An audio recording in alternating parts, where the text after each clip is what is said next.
பார்த்து நான் காதல் கதை எழுதினேன். உள் பார்வைப்பட்ட நொடியிலே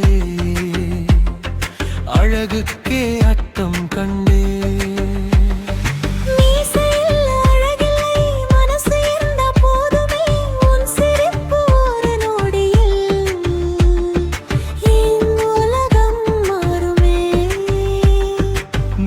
மட்டும் பலவீனம் இல்லை, மௌனத்திலும் வலிமை உண்டு.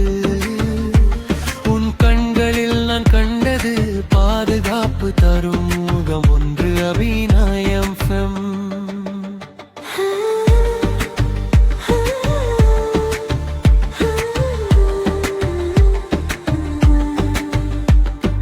கடினம்தான் என் பாதையெல்லாம், காலம் என்னை சோதிச்ச